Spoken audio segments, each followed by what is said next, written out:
पंतप्रधान आणि इतर सर्वच आता नेते मंडळी तिकडे जात आहेत.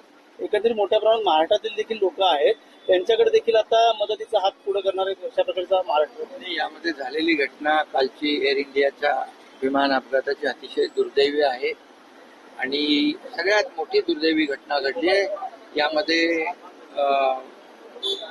विमान प्रवासी देखील मोठ्या प्रमाणावर मृत्युमुखी पडलेले आहेत आणि त्याचबरोबर जे मेडिकल कॉलेज होतं त्या इमारतीवर हे विमान कोसळल्यामुळे तिथली देखील मोठ्या प्रमाणावर कॅज्युअल्टी झाली आहे.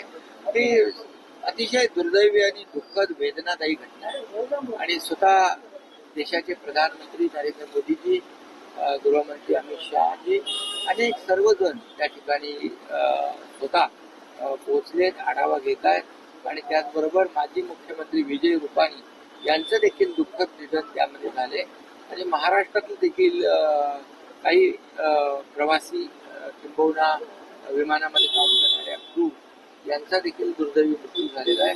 महाराष्ट्राने हेल्प डेस्क सुरू केलेला आहे.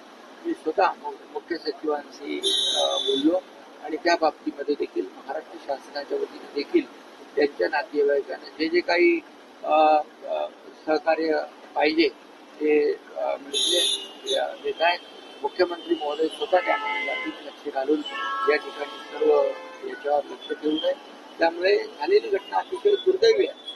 परंतु आता यामध्ये जे काही डेड बॉडीज आहेत त्या ओळखणे कठीण झालेले आहे. त्यामुळे DNA टेस्ट वगैरे ह्या सगळ्या बाबी ज्या आहे, फॉरेन्सिक आणि तांत्रिक काही बाबी आहेत त्यावर केंद्र सरकार आणि गुजरात सरकार जे आहे ते जातीने लक्ष ठेवून आहे आणि म्हणून महाराष्ट्रातल्या लोकांना देखील जे जे काही आवश्यक सहकार्य लागेल ते